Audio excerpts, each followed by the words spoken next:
Hello बच्चों, इस video में मैं आपसे मैथ्स के बहुत इंपॉर्टेंट क्वेश्चन के बारे में डिस्कस करूंगा जो कि प्रीवियस ईयर क्वेश्चन है सारे, ठीक है। सारे के सारे प्रीवियस ईयर क्वेश्चन है, पिछले कई वर्षों में पूछे भी गए हैं, ठीक है।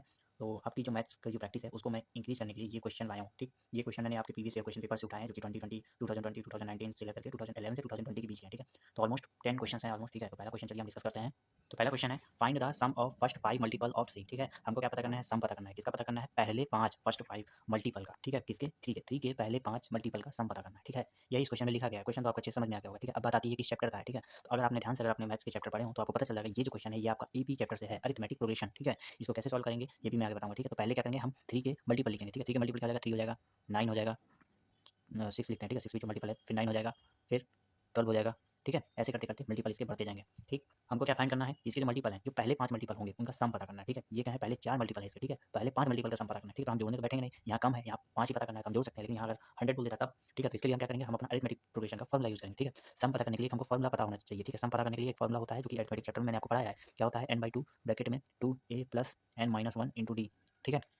यहाँ पर एन क्या है, एन वो टर्म है इस सीरीज का जहाँ तक हमको सम पता करना है, ठीक है। ए क्या है, ए इस सीरीज का पहला टर्म है, ठीक है। एन तो बता ही दिया मैंने, टर्म होता है जहाँ तक हमको सम पता करना है। डी क्या होता है, इन सब के बीच में एक कॉमन डिफरेंस होता है, ठीक है। उसी को हम डी कहते हैं। डी मीन्स जो आपका कोई भी टर्म है उसके पिछले वाले टर्म से माइनस कर दीजिए उसको, तो आपका डी निकल जाएगा, ठीक है। चलिए हम निकालते हैं इन सबकी वैल्यू। पहले क्या निकालेंगे, एन। एन क्या है, 5 है। 5 टर्म का हमको सम पता करना है ना, तो एन की वैल्यू क्या होगी, 5 होगी, ठीक है। इसके बाद ए की वैल्यू क्या हो जाएगी हमारी 3, क्योंकि ए क्या होता है, फर्स्ट टर्म होता है, ठीक। इसके बाद क्या है, डी। डी क्या होता है, किसी भी टर्म को उसके पिछले वाले टर्म से माइनस कर दीजिए, वही डी होता है, ठीक है। पहला टर्म छोड़ के। तो चलिए मैं 9 में से 6 माइनस करूँगा, 3 आएगा। 12 में से 9 माइनस करूँगा, 3 आएगा। 6 में से 3 माइनस करूँगा, 3 आएगा, ठीक है। तो डी क्या हो गया, 3, ठीक। डी हमेशा किसी भी नंबर को पिछले वाले नंबर से माइनस करेंगे सबका सेम ही आता है, ठीक। डी आ गया। अब हम क्या पता करेंगे, सम पता करेंगे। सम के लिए ऐसे लिखेंगे, एन मतलब कि फिफ्थ टर्म तक हमको सम पता करना है। 5/2 हो गया, ठीक है। 2 इंटू ए की वैल्यू हमारी 3 है, एन की वैल्यू हमारी 5 है, -1 और डी की वैल्यू हमारी 3 है, ठीक है। इसको हम थोड़ा सा सॉल्व करेंगे। क्या हो जाएगा, 3 2 6 हो जाएगा, 5 में 1 गया 4 हो जाएगा, 4 3 12 हो जाएगा, ठीक है। ये क्या हो जाएगा, 5/2 हो जाएगा और यहाँ पर हमारे 3 आ जाएगा। 2 9 18 और 9 5 45, ठीक है। 45 क्या आएगा, इस पहले 5 नंबर्स का सम आएगा, ठीक है। ये क्वेश्चन हमारा सॉल्व हो चुका है। तो देखो नेक्स्ट क्वेश्चन क्या है, नेक्स्ट क्वेश्चन में हमको क्या फाइंड करना है, एक्स फाइंड करना है, ठीक है। एक्स कैसे फाइंड करेंगे, ये आपका एक सर्कल है जिसमें ये क्यू आर नाम की कोई कॉर्ड है, ठीक है। ओ क्यू और ओ आर रेडियस है, ठीक है। पी नाम से, पी पॉइंट से दो टेंजेंट निकल रही है, पी क्यू और पी आर। एंगल कितना बन रहा है, 50 डिग्री, ठीक है। तो हमको फाइंड क्या करना है, हमको फाइंड करना है ये जो कॉर्ड और रेडियस के बीच में जो एंगल बन रहा है हमको वो फाइंड करना है, ठीक है। एक्स नाम से डिनोट किया हुआ है, ठीक। तो अगर आप ध्यान देंगे तो कोई भी रेडियस हो अगर वो टेंजेंट पर टकराती है तो वहाँ पर 90 डिग्री बनता है, ये आपको पता होगा, ठीक है, पता होगा, ठीक। तो एंगल पी क्यू ओ कितना हो जाएगा हमारा, 90 डिग्री हो जाएगा, ठीक है, हो जाएगा।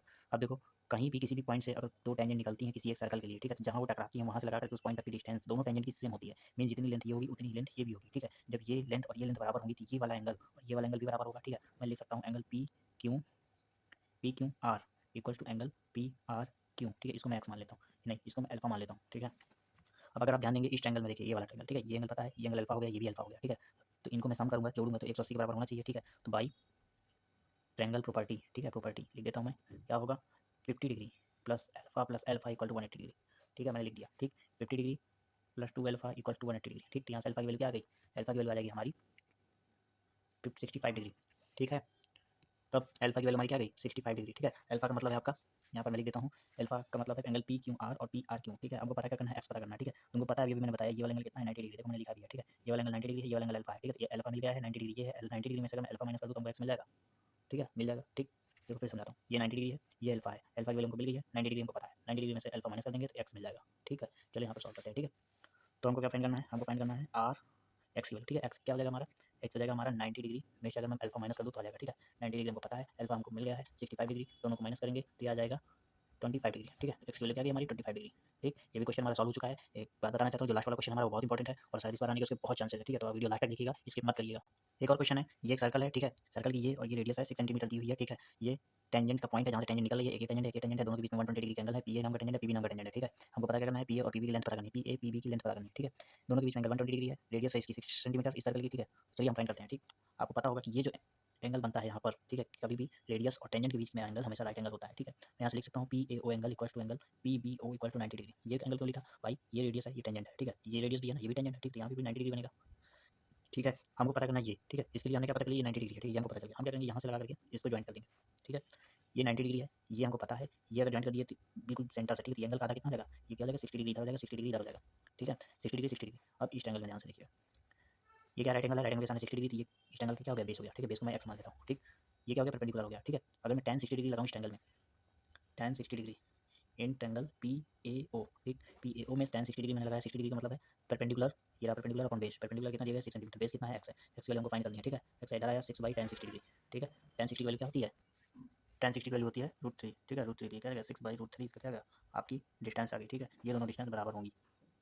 देखिए एक क्वेश्चन है, if the circumference of a circle, किसी सर्कल का सर्कमफ्रेंस इक्वल है पेरीमीटर ऑफ स्क्वायर, स्क्वायर के पेरीमीटर के, ठीक है, then the ratio of their area is, ठीक है। तो सबसे पहले क्वेश्चन पढ़ के नहीं समझ में आएगा क्या करना है, ठीक है, तो क्या करना है, एक सर्कल बना लेना है, ठीक है, यहाँ सर्कल और स्क्वायर की तो बात हुई है, ठीक है, हमने सर्कल बना लिया और एक स्क्वायर बना लिया, ठीक है, स्क्वायर का साइड ए है, सर्कल का रेडियस आर मान लेते हैं, ठीक, ये सर्कल का रेडियस यहाँ पे जाएगा, ठीक है, सर्कल का रेडियस आर मान लेते हैं, ठीक, क्या कहा गया सर्कमफ्रेंस ऑफ सर्कल, सर्कमफ्रेंस क्या हो जाएगा इसका सर्कमफेरेंस, ठीक है, और circle is equal to the perimeter, ठीक, स्क्वायर के पेरीमीटर के बराबर है, ठीक है, सर्कमफ्रेंस क्या हो जाएगा इसका 2πr, ठीक, इसका पेरीमीटर क्या हो जाएगा 4a, ठीक है, अभी हम इतना लिखते हैं, ठीक, then the ratio of their areas is, इसका एरिया क्या हो जाएगा हमारा सर्कल का एरिया, एरिया 1 मान लेते हैं, हो जाएगा πr², ठीक है, एरिया 2 क्या मानेंगे, इसका एरिया क्या हो जाएगा a², ठीक है।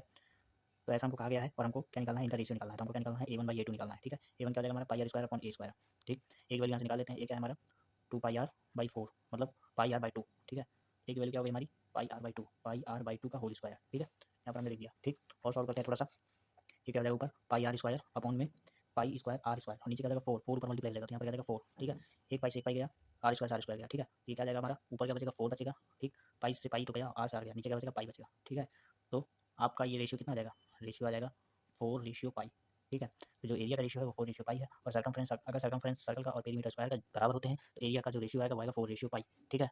ये एक नया ट्रिग्नोमेट्री का क्वेश्चन है, क्या कहा गया है, पोल, एक पोल है 6 सेंटीमीटर हाई, 6 मीटर लंबा है, सेंटीमीटर नहीं मीटर में, ठीक है, 6 मीटर हाई है, ठीक है, कास्ट शैडो उसकी शैडो बनती है, ठीक है, 2 to 3 metre long, 2 to 3 metre लंबी है, ठीक है, ऑन द ग्राउंड जमीन पर बनती है, ठीक, देन सन एलिवेशन इज, हमको सन का एलिवेशन बताना है, ठीक है, तो अगर आप इस क्वेश्चन को पढ़ के फिगर बनाएंगे, मान लेते हैं कि ये कोई पोल रहा होगा, ठीक है, और ये हमारी जमीन रही होगी, ठीक, ये जमीन रही होगी, ठीक है, अब सन अगर इधर साइड है तो इस पोल की परछाई इधर बनेगी, ठीक है, मान लेते हैं इस पोल की परछाई ये रही, ठीक है, ये पोल की परछाई यहाँ तक बनी, ठीक है, तो क्या कहा गया है, पोल कितना लंबा है 6 मीटर लंबा है, ठीक है, और ये जो शैडो बन रही है उसकी 2 to 3 मीटर बन रही है, ठीक है, हमको क्या पता करना है सन का एलिवेशन, सन का एलिवेशन कहाँ बनेगा, सन का एलिवेशन बनेगा इधर पर, ठीक है, ये जो एंगल बनेगा ये क्या कहलाता है सन का एलिवेशन कहलाएगा, ठीक है, और पोल और जमीन के बीच में एंगल कितना होगा 90 डिग्री होगा, ठीक, तो सन का एलिवेशन ये है, हमको फाइंड करना है, सन एलिवेशन मींस यही फाइंड करना है, ठीक है, चलिए इसको मान लेते हैं थीटा, ठीक है, ये ट्रायंगल मान लेते हैं ABC, ठीक, अब देखिए ये पता है परपेंडिकुलर और बेस है, ठीक है, परपेंडिकुलर और बेस किसके फॉर्मूला में आता है, tan और cot के फॉर्मूला में, ठीक है, तो हम क्या करेंगे tan यूज करेंगे, tan थीटा इसके बराबर हो जाएगा परपेंडिकुलर अपॉन बेस, ठीक, ये हो गया, ठीक है, 2 3 6 3 से 3 कट गया √3 आ गया, ठीक है, तो थीटा की वैल्यू क्या आएगी हमारी 60 डिग्री, ठीक, जब मतलब 60 डिग्री होगा तब ये पोल की हाइट 6 मीटर हो सकती है और शैडो 2 to 3 मिलेगी, ठीक है, जब सन का एलिवेशन 60 डिग्री होगा तब ऐसा होगा, ठीक है, हमने निकाल दिया, ठीक, चलिए दूसरा क्वेश्चन सॉल्व करते हैं। तो क्वेश्चन क्या है, क्वेश्चन है एक सर्कल है जो कि जिसकी रेडियस 7 सेंटीमीटर है, ठीक है, इसकी 7 सेंटीमीटर रेडियस है, ठीक, एक स्क्वायर में इंस्क्राइब्ड है, ठीक है, हमको क्या पता करना है शेडेड एरिया का, शेडेड एरिया फाइंड करना है, मींस जो ये शेडेड एरिया है स्क्वायर का, ठीक है, यही हमको फाइंड करना है, ये वाला, ये जो एक, ये दूसरा है, तीसरा चौथा है, ठीक है, हमको ये फाइंड करना है, ठीक, कैसे फाइंड करेंगे, फाइंड करने के लिए आपको सबसे पहले स्क्वायर एरिया पता होना चाहिए, सर्कल एरिया पता होना चाहिए, ठीक है, अगर हम स्क्वायर एरिया में से सर्कल एरिया माइनस कर दें तो ये सारा एरिया हमको मिल जाएगा, ठीक, लेकिन स्क्वायर एरिया फाइंड करने से पहले आपको स्क्वायर साइड पता होना चाहिए, ठीक है, वो हमको पता नहीं है, कैसे पता करेंगे, देखो, अगर मैं इस रेडियस को ऐसे रख दूँ, ठीक है, और इसी रेडियस को डबल कर दूँ, मींस डायमीटर निकालूँ, ठीक है, ये जो डायमीटर है सर्कल का क्या वो साइड के बराबर नहीं होगा, होगा, ठीक है, तो स्क्वायर साइड मान लेते हैं ए इक्वल टू कितना हो जाएगा यहाँ पर 14 सेंटीमीटर, ठीक है, सर्कल की रेडियस कितनी दी गई है 7 सेंटीमीटर, ठीक, तो हम क्या करेंगे स्क्वायर का एरिया निकालेंगे, एरिया वन मान लेता हूँ स्क्वायर का है, ठीक है, एरिया वन क्या हो जाएगा हमारा 14 × 14, ठीक, ये क्या आ जाएगा 289 1, ठीक है, तो एरिया आ जाएगा हमारा 196 सेंटीमीटर स्क्वायर, ठीक, अब हम क्या पता करेंगे आपका, ये किसका था आपका स्क्वायर एरिया था, अब हम पता करेंगे सर्कल एरिया, सर्कल एरिया क्या होता है हमारा πr² होता है इसका फॉर्मूला, ठीक है, पाई की वैल्यू क्या दी गई हमको 22.7 दी गई है, ठीक है, आर की वैल्यू आपको 7 दी गई, 7 × 7 7 से 7 घटा आंसर क्या आएगा 154 सेंटीमीटर स्क्वायर, ठीक है, एरिया 1 स्क्वायर का गया, एरिया 2 सर्कल का गया, बड़ा कौन है स्क्वायर वाला, क्योंकि सर्कल के अंदर स्क्वायर के अंदर सर्कल इंस्क्राइब्ड है, ठीक है, तो स्क्वायर का सर्कल के एरिया क्या कम आएगा, ठीक है, अब हमको क्या पता करना है साइडेड एरिया का, ठीक है, साइडेड एरिया, ठीक, साइडेड एरिया क्या हो जाएगा आपका ए वन में से अगर मैं A2 माइनस कर दूँ, मीन्स स्क्वायर के एरिया में से सर्कल के एरिया माइनस कर दूँ तो हमको साइडेड एरिया मिल जाएगा, स्क्वायर का एरिया क्या है आपका 196 है, सर्कल का एरिया है आपका 154, दोनों को माइनस करेंगे क्या आ जाएगा आपका 42 सेंटीमीटर स्क्वायर, ठीक है, ये किसका एरिया आया है, ये साइडेड एरिया आया है, ठीक, तो ये था हमारा लास्ट क्वेश्चन, ये क्वेश्चन बहुत इंपॉर्टेंट है और भी बाकी जो मैंने क्वेश्चन कराया वो भी इंपॉर्टेंट है, ठीक है, उनको अच्छे से पढ़िए, ठीक, आगे आने वाले क्वेश्चन भी लगाते रहिए, वीडियो स्किप मत करिए जिससे आपकी प्रैक्टिस ना छूटे, ठीक है, और ऐसी प्रैक्टिस करते रहिए, तो मिलते हैं नेक्स्ट वीडियो पर।